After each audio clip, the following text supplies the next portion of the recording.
Paris, dan lambangnya Menara Eiffel. Il y a de l'orage dans l'air, il y a de l'eau dans le gaz entre le jazz et la java.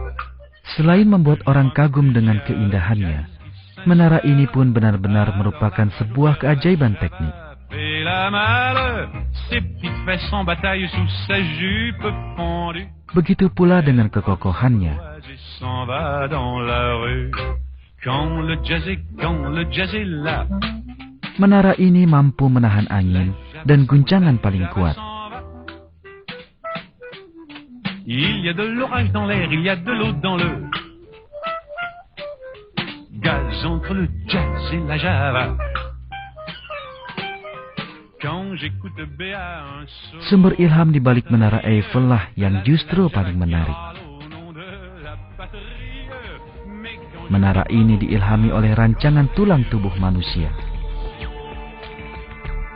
yakni tulang paha kuat yang menyangga sebagian besar berat tubuh.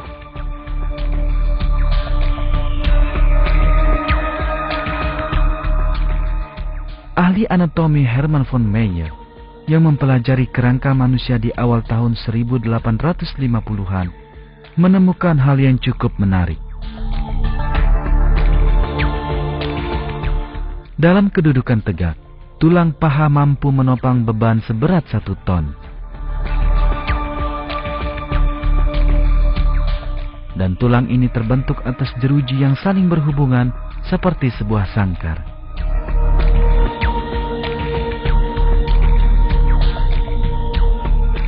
Di tahun 1866, insinyur Swiss Karl Kuhlmann menemukan bahwa struktur tulang bertumpu pada rancangan yang amat baik. Jeruji berbentuk sangkar ini mengurangi dampak beban atau tekanan apapun yang dikenakan terhadap tulang.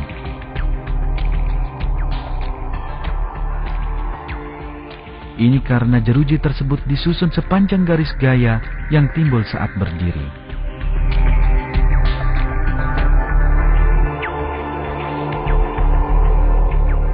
Kuhlmann berpikir bahwa keajaiban penciptaan ini mungkin dapat pula digunakan dalam arsitektur modern.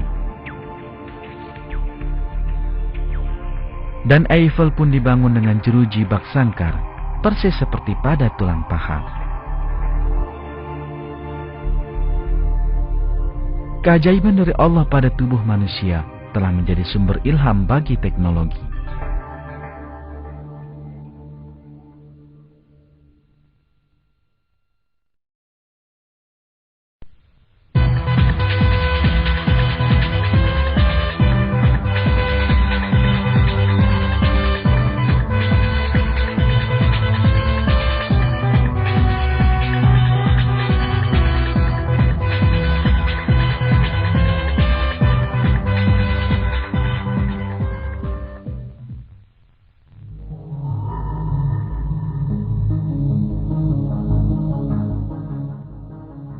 Kini, pengetahuan mengenai alam telah dimanfaatkan di banyak bidang, dari teknik rancang bangun hingga kesehatan.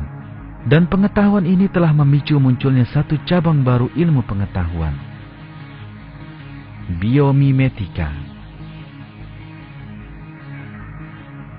Ilmu biomimetika mempelajari rancangan atau desain di alam dan menciptakan pemecahan masalah berdasarkan rancangan ini.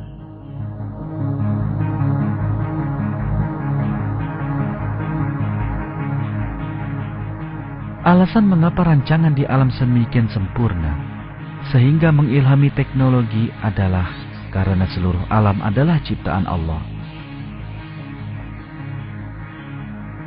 Allah yang Maha Kuasa menyingkapkan contoh kearifannya yang tak terhingga pada makhluk yang Dia ciptakan.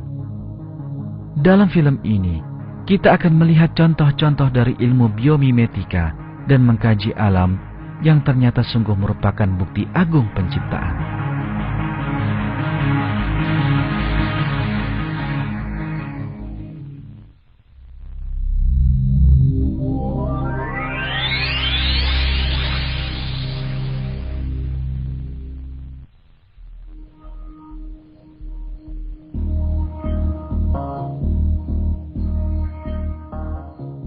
Berbagai macam bahan digunakan di alam, dan bahan-bahan ini memiliki sifat yang amat istimewa. Selain tidak menimbulkan suara, bahan ini mempunyai penampilan menarik dan struktur kuat. Bahan ini juga mampu dikembalikan lagi ke bentuk awal. Masing-masing mempunyai sifat yang dapat digunakan dalam pengkajian teknologi.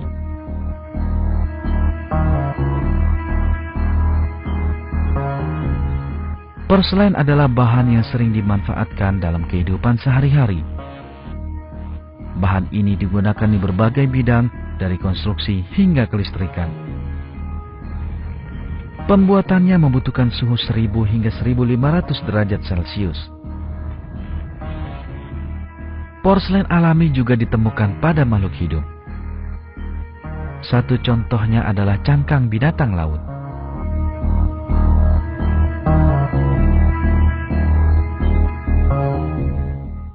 Selain itu, pembentukan cangkang ini hanya memerlukan suhu 4 derajat Celcius. Rancangan menakjubkan ini menarik perhatian ilmuwan Turki İlhan Aksay. Selama penelitian terhadap cangkang satwa laut, Aksay mulai menyadari struktur luar biasa dari abalone. Makhluk ini mempunyai cangkang yang amat kokoh.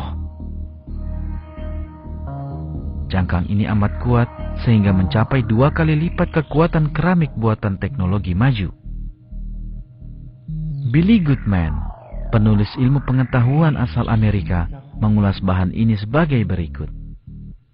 Ketika diperbesar 300.000 kali dengan mikroskop elektron, cangkang tampak seperti tembok batu bata dengan batu bata kalsium karbonat berselingan dengan adukan semen protein. Meski sifat alami kalsium karbonat yang mudah hancur, berkat struktur berlapisnya, cangkang ini sangatlah kuat dan lebih tahan pecah daripada keramik buatan manusia.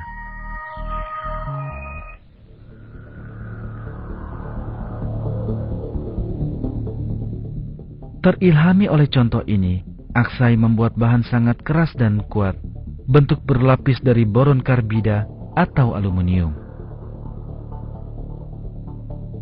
Bahan ini dipakai sebagai perisai pada kendaraan militer Amerika Serikat.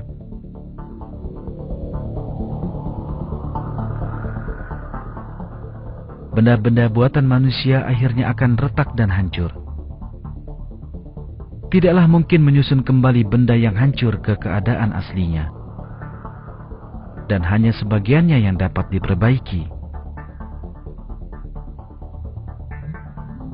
Sebaliknya, benda-benda di alam memiliki tata kerja luar biasa yang memungkinkannya memperbaharui secara mandiri. Ilmuwan yang mempelajari sifat ini telah membuat bahan yang mampu memperbarui secara mandiri seperti polimer dan polisiklat.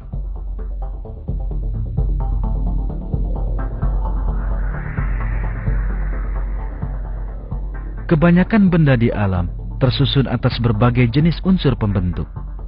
Ini dikenal sebagai komposit.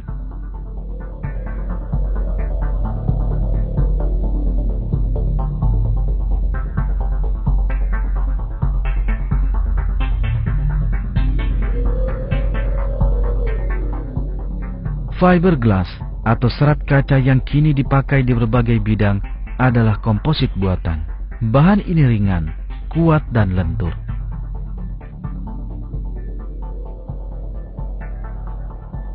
Serat kaca dipakai dalam pembuatan alat olahraga, mobil balap Formula 1, perahu layar, dan bahkan bagian pesawat udara dan antariksa. Ternyata, bahan serupa juga ditemukan di sejumlah makhluk hidup dan sudah ada sejak mereka muncul di dunia. Salah satunya adalah buaya.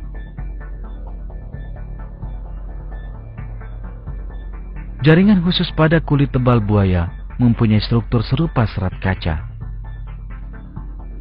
Jaringan ini menjadi sangat kuat oleh serat yang dikandungnya.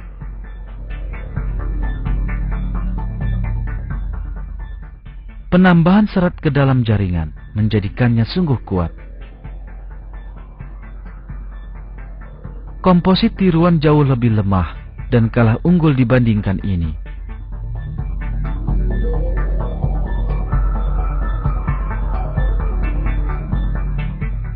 Komposit alami, sebagaimana semua bahan di alam, adalah contoh kesempurnaan ciptaan Allah yang tiada tara. Allah mengisyaratkan dalam Al-Quran bahwa terdapat contoh-contoh ini pada makhluk yang Dia ciptakan. Dan pada penciptaan kamu, dan pada binatang-binatang yang melata yang bertebaran di muka bumi, terdapat tanda-tanda kekuasaan Allah untuk kaum yang meyakini.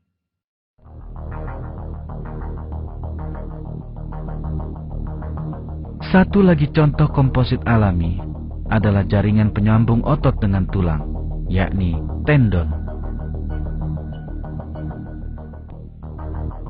Berkat serat yang menyusunnya, tendon sangatlah kuat dan kokoh.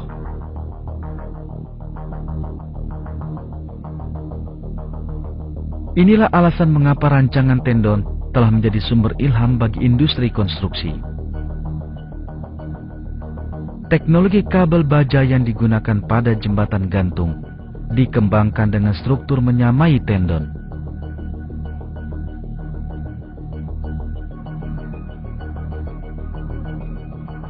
Janine M. Benyus dari Rutgers University menulis dalam bukunya Biomimicry.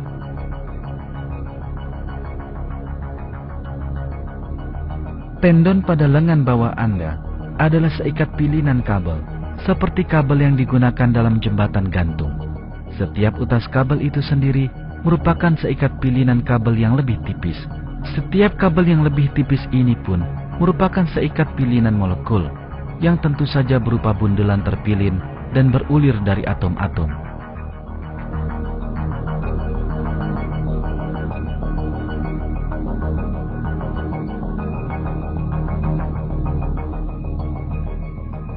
Rancangan tiada banding pada tendon ini adalah salah satu bukti kehebatan ciptaan Allah.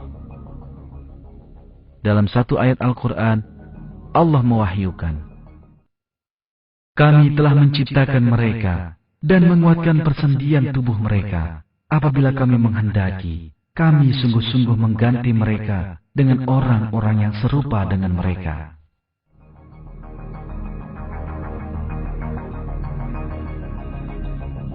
Di alam, banyak sekali jenis serangga berbeda yang menghasilkan benang. Tapi, benang salah satu dari serangga ini sungguh sangat istimewa. Laba-laba. Sarang laba-laba termasuk bahan paling kuat di dunia. Meski berketebalan kurang dari 1 mm, benang laba-laba 5 kali lebih kuat daripada baja yang berukuran sama. Benang ini dapat terulur hingga 4 kali panjangnya semula.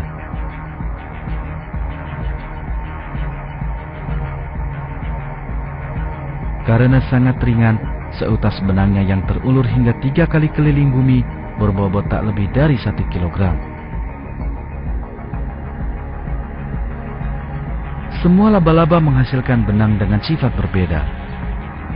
Dan semua benang ini dapat dikembalikan ke bentuk awal mereka.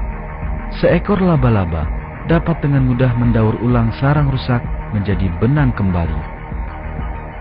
Misalnya, laba-laba Diadematus menggunakan kelenjar pengeluaran di dalam perutnya untuk menghasilkan 7 macam jenis benang.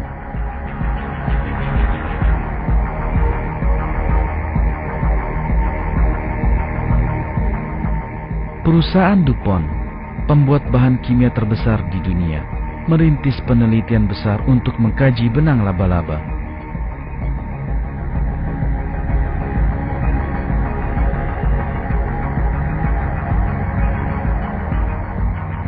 Di akhir penelitian panjang yang menelan dana puluhan juta dolar ini, struktur molekul benang laba-laba akhirnya terungkap di laboratorium DuPont. Berikutnya, struktur molekul ini ditiru untuk menghasilkan bahan terkuat yang dikenal di dunia, Kevlar. Meski tidak sekuat dan sekokoh benang laba-laba, Kevlar tetaplah bahan terkuat yang mampu dihasilkan manusia.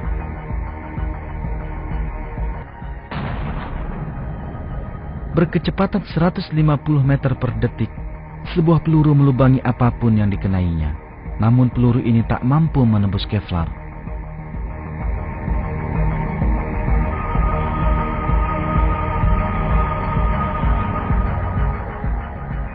Kevlar dipakai dalam pembuatan rompi anti peluru, tambang pada kapal induk untuk menghentikan pesawat tempur, sepatu pekerja tambang, di industri kedirgantaraan, dan di mana saja yang mensyaratkan kekuatan bahan.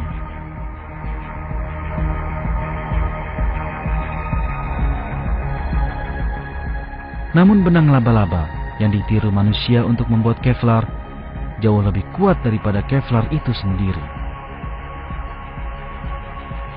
Dengan kata lain, menggunakan teknologi tercanggih dan laboratorium terbaik, para ilmuwan terhebat di dunia mengkaji benang yang dihasilkan seekor serangga mungil dan mencoba menirunya. Bahkan dengan semua itu, mereka pun tetap gagal menyamai kemampuan makhluk mungil ini. Ini karena Allah lah yang menciptakan laba-laba. Allah memberi makhluk kecil ini keahlian luar biasa yang dimilikinya.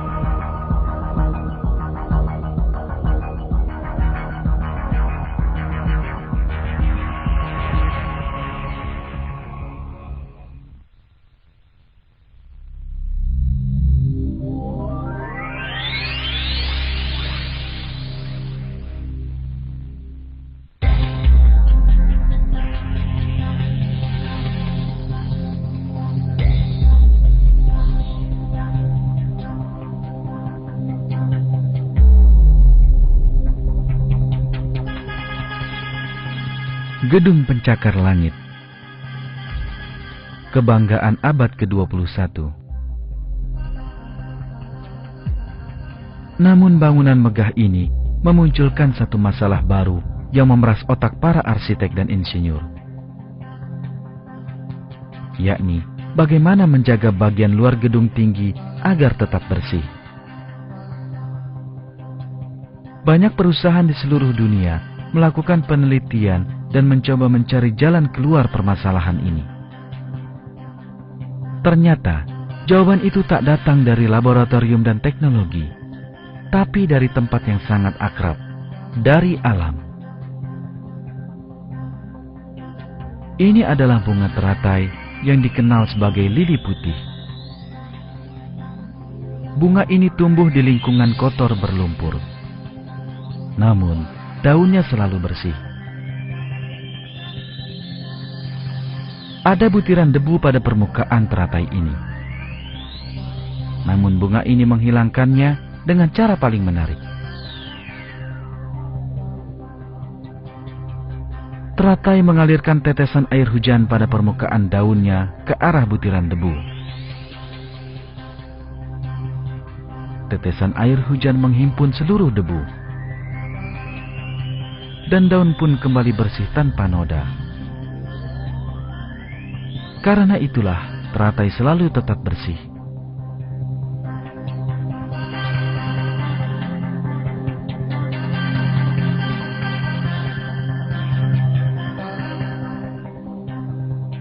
Sifat teratai ini kini digunakan dalam perancangan bagian luar gedung. Satu perusahaan, ISPO, bahkan membuat bahan pelapis luar yang disebut lotusan. Perbedaan antara dua permukaan ini dapat dilihat jelas. Yang di sebelah kanan membersihkan permukaannya sendiri dengan tetesan air hujan, persis seperti teratai.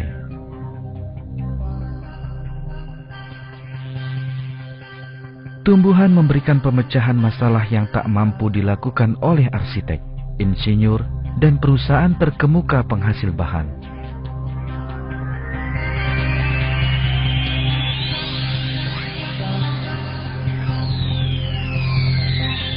Untuk memecahkan masalah ini, tumbuhan perlu menguasai ilmu fisika, kimia, biologi molekuler, dan rancangan industri. Namun teratai tak memiliki mata, telinga, ataupun otak. Kenyataan bahwa teratai memiliki perangkat khusus sehingga mampu membersihkan bagian luarnya dengan cara ini adalah bukti bahwa Allah telah menciptakannya. Inilah cara Allah mengungkapkan bahwa terdapat tanda-tanda kebesarannya pada tumbuhan di alam bagi orang-orang yang memahami. Dan dialah yang menurunkan air hujan dari langit. Lalu kami tumbuhkan dengan air itu segala macam tumbuh-tumbuhan. Maka kami keluarkan dari tumbuh-tumbuhan itu tanaman yang menghijau. Kami keluarkan dari tanaman yang menghijau itu butir yang banyak. Dan dari mayang korma mengurai tangkai-tangkai yang menjulai. Dan kebun-kebun anggur. Dan kami keluarkan pula zaitun dan delima yang serupa dan tidak serupa. Perhatikanlah buahnya di waktu pohonnya berbuah. Dan perhatikan pula lah kematangannya. Sesungguhnya pada yang demikian itu ada tanda-tanda kekuasaan Allah bagi orang-orang yang beriman.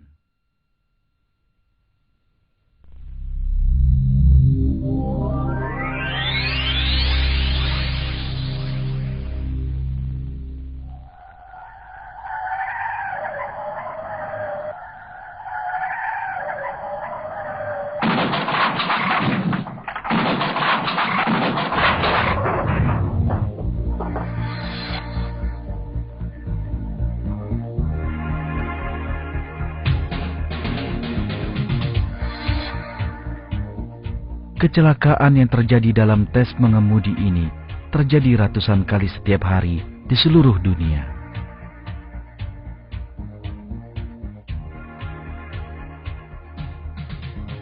Namun, sebentar lagi mungkin kita takkan lagi menyaksikan kecelakaan menyedihkan ini.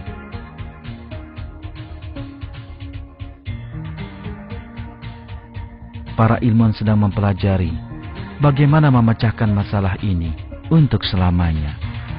Dan mereka terilhami oleh seekor makhluk hidup di alam. Belalang.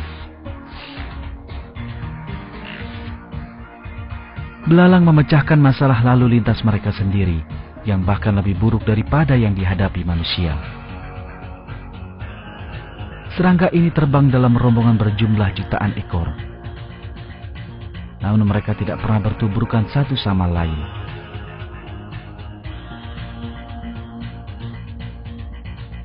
Rahasianya adalah penginderaan listrik yang diberikan Allah kepada mereka.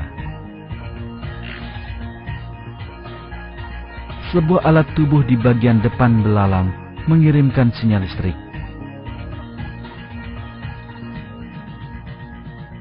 Yang memungkinkannya mampu mengenali kedudukan belalang lain dan dengan segera mengubah arah. Para ilmuwan modern sedang berpikir menggunakan cara yang diterapkan belalang ini untuk memecahkan masalah kecelakaan lalu lintas dan merencanakan rancangan kendaraan yang mampu saling mengenali kedudukan kendaraan lainnya.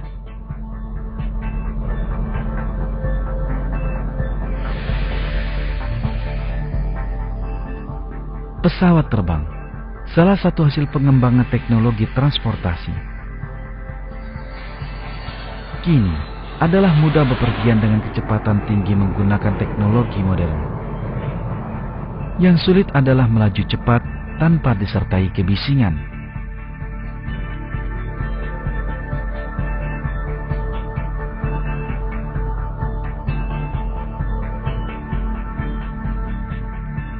Setiap pinggiran sayap menimbulkan pergolakan udara selama penerbangan.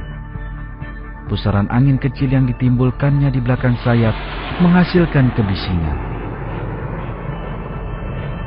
Kebisingan meningkat saat pusaran-pusaran angin ini membaur.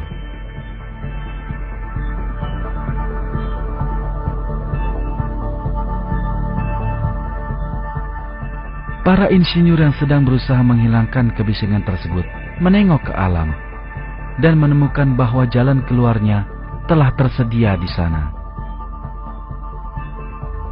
Binatang yang berhasil melakukan ini adalah burung hantu, penerbang paling senyap di alam. Salah satu sebab burung hantu mampu terbang tanpa suara adalah tonjolan-tonjolan pada sayapnya. Sayap burung hantu memiliki bulu-bulu kasar yang tidak terdapat pada burung lain. Ini dapat dilihat dengan mata telanjang. bulu-bulu ini meredam suara akibat pergolakan udara. Burung hantu juga memiliki bulu-bulu halus yang menjadikan sayapnya lembut. Selama penerbangan, ini menghilangkan kebisingan akibat pergesekan antar bulu.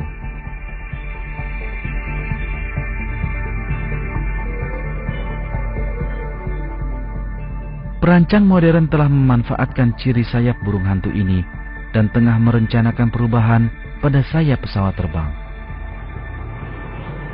Mereka yakin ini akan mengurangi kebisingan pesawat udara.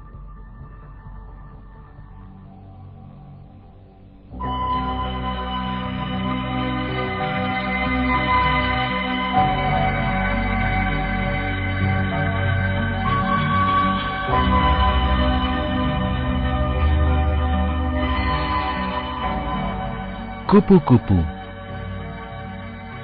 masing-masing adalah mahakarya seni dengan sayapnya yang berwarna cerah.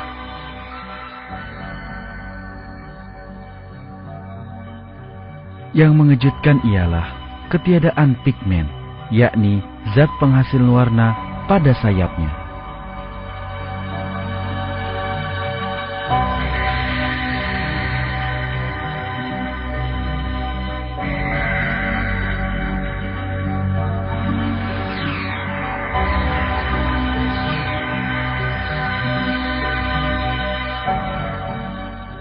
Biru cerah ini misalnya adalah salah satu warna paling mencolok di dunia binatang. Namun tidak ada pigmen biru pada sayap kupu-kupu.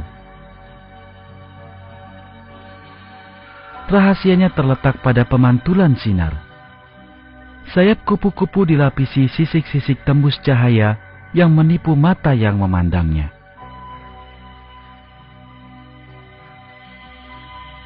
Ilmuwan mengarahkan sinar laser pada satu sisik kupu-kupu. Dan saksikanlah apa yang terjadi. Hasilnya sungguh mengejutkan. Warna biru muncul bersama pantulan sinar dari sisik-sisik tembus pandang ini. Ini sebagaimana yang terjadi pada warna gelembung sabun.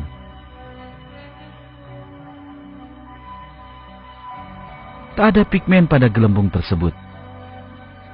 Namun warna-warni elok muncul saat cahaya mengenainya. Ini dikarenakan sifat sinar matahari yang dipantulkan dari kulit tipis gelembung tersebut. Pancaran sinar dengan beragam panjang gelombang berpadu menjadi satu. Sebagiannya menjadi lebih kuat, sedang yang lainnya menghilang. Dan pemandangan indah inilah hasilnya.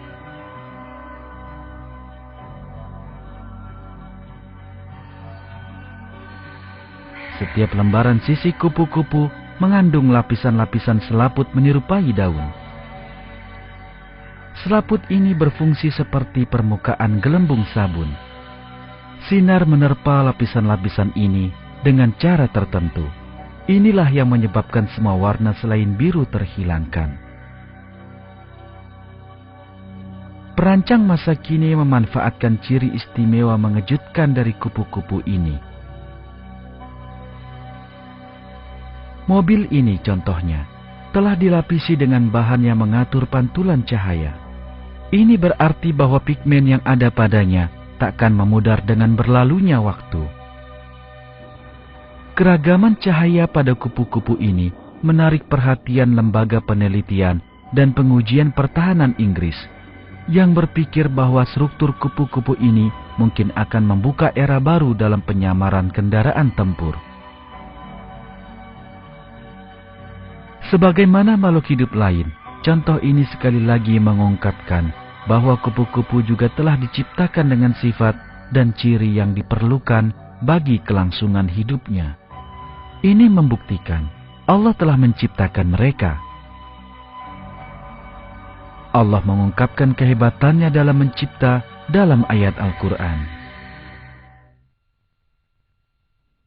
Dialah Allah yang menciptakan, yang mengadakan, yang membentuk rupa, yang mempunyai nama-nama yang paling baik. Bertasbih kepadanya apa yang ada di langit dan di bumi. Dan dialah yang maha perkasa, lagi maha bijaksana.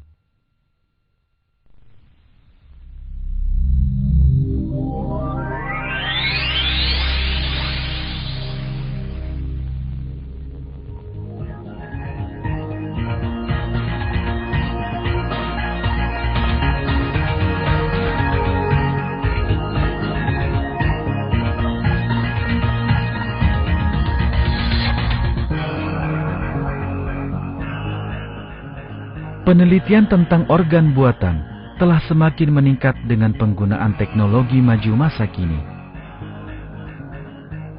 Salah satunya adalah jantung buatan. Sebagaimana aslinya, jantung buatan pun terdiri atas dua bilik. Itulah satu-satunya persamaan antara keduanya. Para peneliti menempatkan sebuah motor di antara kedua biliknya. Motor ini menekan dinding dalam kedua bilik tersebut. Dan jantung pun berdenyut. Terdapat sebuah penampung di dalam pemompa jantung buatan. Dan terdapat satu sistem lagi untuk memompa darah di dalam penampung tersebut. Pada jantung asli, penampung itu sendirilah yang bertindak sebagai pompa. Ini jauh lebih baik. Jantung buatan bekerja dengan sebuah baterai yang ditempatkan di dalam perut. Baterai ini perlu terus-menerus diisi ulang dengan gelombang radio dari kotak baterai yang jauh lebih besar.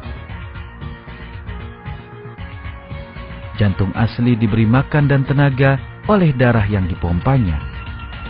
Ini membuatnya mampu bekerja 50 hingga 60 tahun tanpa perlu perbaikan.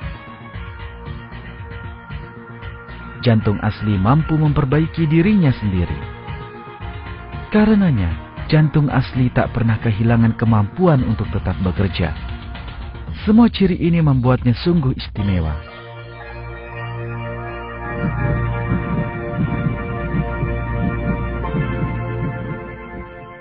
Stephen Vogel, seorang praekayasa dari Duke University di Amerika, menyatakan bahwa jantung manusia takkan pernah dapat ditiru. Ini karena mesin yang kita punyai, berapapun keluaran tenaga atau efisiensinya, bekerja dengan sangat berbeda. Otot jantung adalah mesin yang lembut, basah, selalu mengembang dan mengerut. Dan itu sungguh tidak mirip dengan apapun yang ada dalam perbendaharaan teknologi kita. Jadi, Anda tak akan mampu meniru sebuah jantung.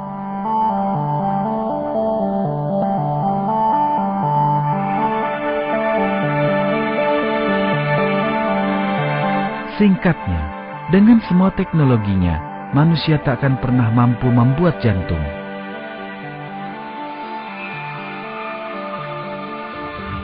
Sebagaimana pernyataan penganut Darwinisme, mereka yang menyatakan bahwa jantung dan keseluruhan tubuh yang melingkupinya ada tanpa melalui penciptaan sengaja, jelas telah melakukan kesalahan besar. Allah memerintahkan kita untuk merenungkan bukti-bukti penciptaan dan bersyukur kepadanya. Hai manusia, apakah yang telah memperdayakan kamu berbuat durhaka terhadap Tuhanmu yang Maha Pemurah, yang telah menciptakan kamu, lalu menyempurnakan kejadianmu, dan menjadikan susunan tubuhmu seimbang dalam bentuk apa saja yang Dia kehendaki. Dia menyusun tubuhmu.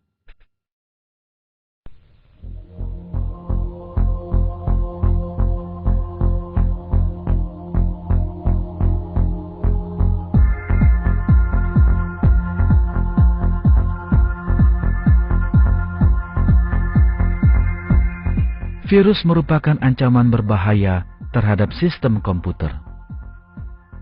Pertama-tama, virus memasuki sistem komputer, lalu berkembang dengan memperbanyak diri.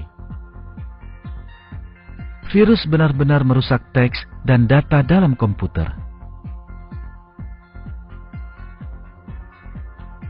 Karenanya, banyak perusahaan meyakini perlunya mengembangkan sistem kekebalan sebagai pertahanan melawan virus ini.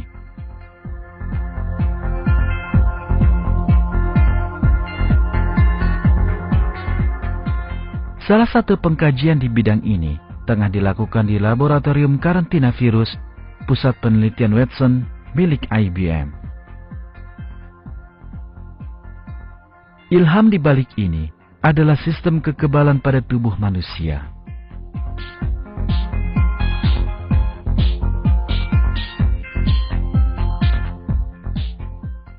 Steve White, salah satu pejabat penting perusahaan itu, menyatakan, hanya keberadaan sebuah sistem kekebalanlah yang menyebabkan ras manusia tetap ada. Hanya sebuah sistem kekebalan di dunia maya yang akan membuatnya tetap ada.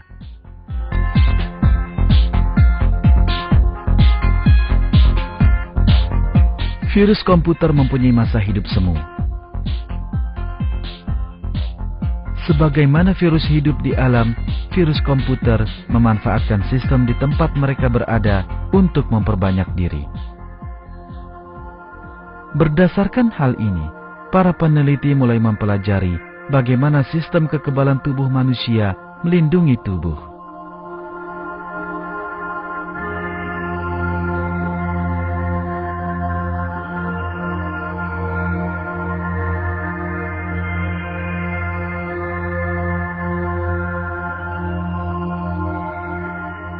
Ketika tubuh mengenali keberadaan organisme asing, ia segera membentuk zat kekebalan atau antibodi untuk mengenali dan melumpuhkan sang penyusup. Dengan cara ini, tubuh melumpuhkan infeksi awal.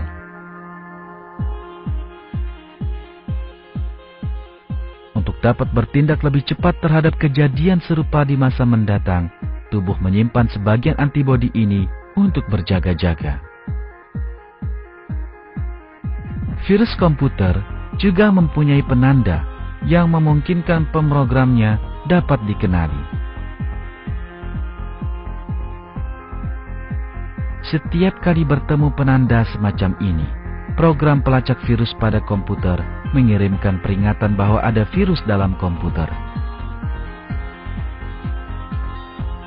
Dengan kata lain, program antivirus mempunyai antibodi yang mengenali bagian penanda virus, jikalau bukan keseluruhan virusnya.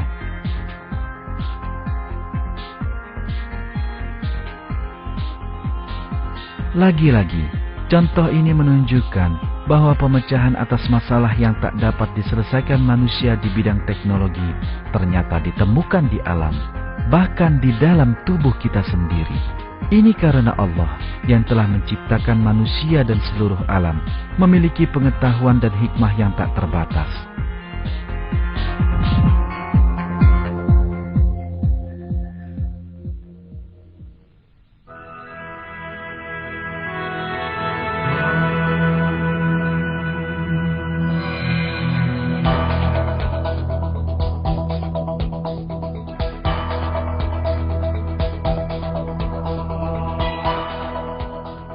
Kamera dibuat berdasarkan cara kerja mata manusia.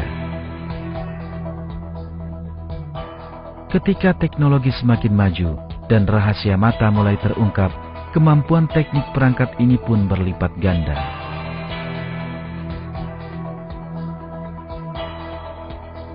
Namun demikian, tingkat teknologi kamera tidaklah sebanding kemampuan sempurna mata.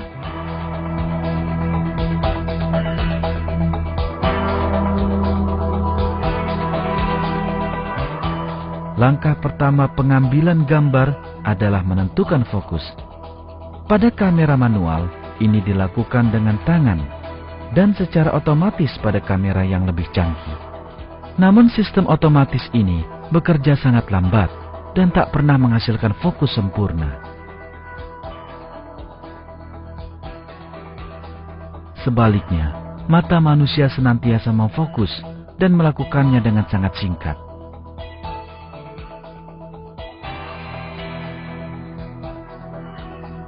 Cukuplah mata memandang pada suatu benda untuk dapat melihatnya dengan jelas.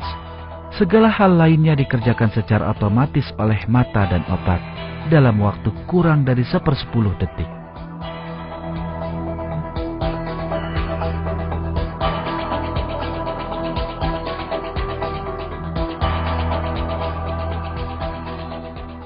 Sebuah gambar yang diambil kamera di siang hari tampak begitu terang. Namun, jika Anda mengambil gambar di tempat gelap tanpa lampu kilat yang kuat, Anda hampir tak akan memperoleh gambar sama sekali.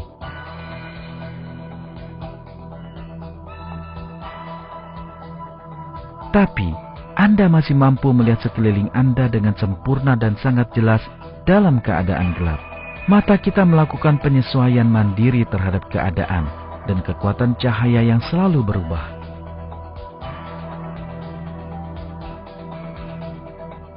Otot di sekeliling biji matalah yang melakukan ini semua. Otot ini membuka di kegelapan. Biji mata mengembang sehingga lebih banyak cahaya dibiarkan memasuki mata. Sebaliknya, di siang hari, biji mata mengerut dan jumlah cahaya yang memasuki mata berkurang. Ini menjadikan pemandangan tampak selalu jelas.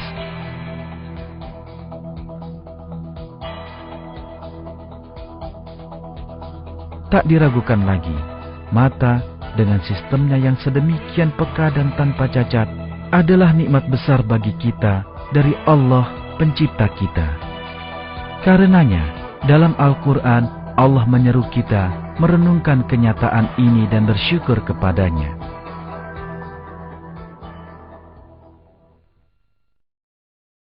Katakanlah, Dialah yang menciptakan kamu dan menjadikan bagi kamu pendengaran, penglihatan, dan hati, tetapi amat sedikit kamu bersyukur.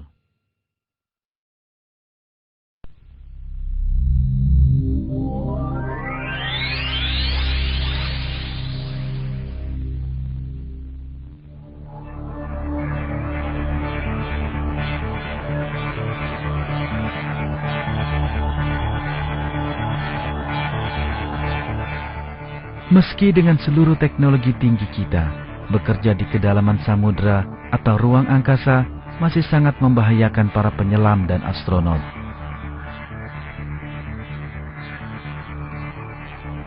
Karenanya, ilmuwan mulai membuat robot untuk dipekerjakan dalam keadaan sesulit ini.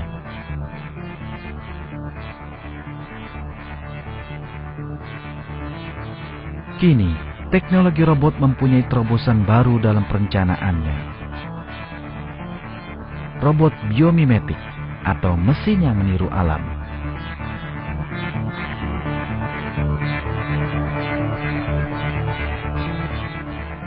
Para ilmuwan berpendapat adalah jauh lebih baik membuat robot yang meniru makhluk hidup.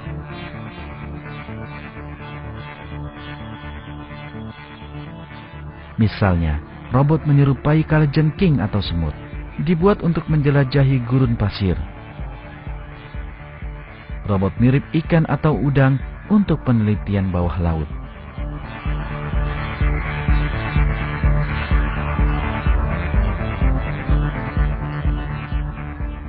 Dan ini semua jauh lebih baik dibandingkan jenis robot lainnya.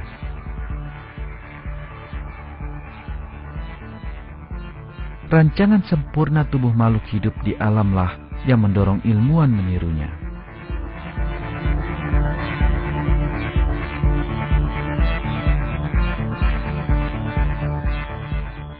Arthropoda adalah binatang yang berjalan dengan cara terbaik di dunia. Arthropoda sungguh gesit. Karena itu, strukturnya telah menarik perhatian ilmuwan dan penelitian robot menjadikan makhluk ini sebagai contoh terbaik.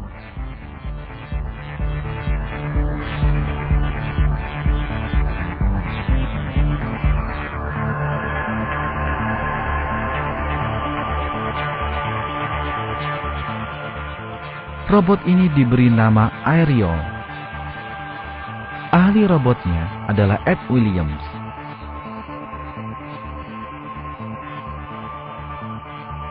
Aerial mewakili robot arthropoda atau robot berkaki sambung yang pertama.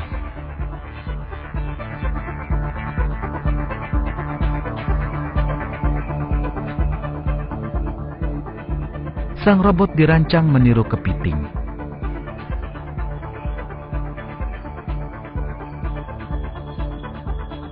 Aerial diharapkan akan dapat membantu ilmuwan dalam penelitian wilayah yang belum diketahui.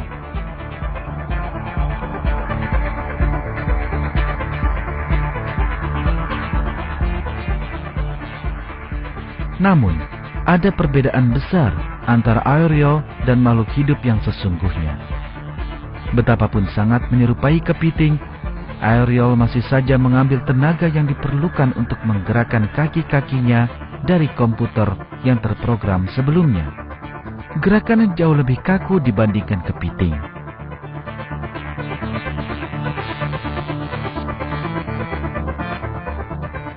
Bahkan robot terbaik pun tidak dapat menandingi arthropoda sebenarnya.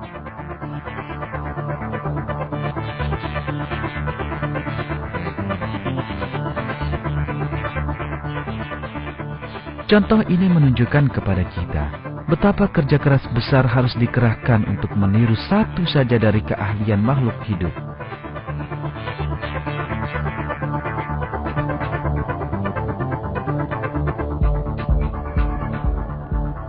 Teori evolusi Darwin menyatakan makhluk hidup muncul tanpa perencanaan, murni melalui peristiwa alamiah tanpa sengaja.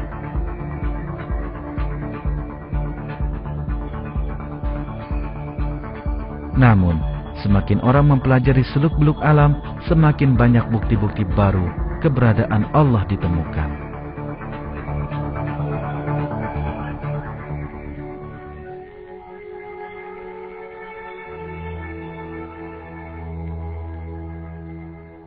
Dalam film ini, kita telah menyaksikan bagaimana alam menjadi sumber ilham bagi para ilmuwan. Rancang bangun di alam telah diciptakan dengan kesempurnaan yang sedemikian tinggi hingga karya terhebat manusia tak mampu menyainginya. Ini menunjukkan kehebatan dan pengetahuan maha tinggi yang Allah miliki. Dialah pencipta seluruh alam.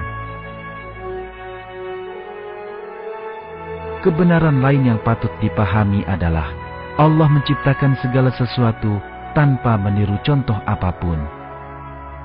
Ini adalah salah satu dari asma Allah. Nama Al-Badi dalam Al-Quran bermakna yang mencipta tanpa contoh. Dalam Al-Quran, Tuhan kita berfirman, Dia pencipta langit dan bumi. Bagaimana Dia mempunyai anak, padahal Dia tidak mempunyai istri. Dia menciptakan segala sesuatu, dan Dia mengetahui segala sesuatu. Yang memiliki sifat-sifat yang demikian itu ialah Allah Tuhan kamu. Tidak ada Tuhan yang berhak disembah selain Dia, pencipta segala sesuatu. Maka sembahlah Dia, dan Dia adalah pemelihara segala sesuatu.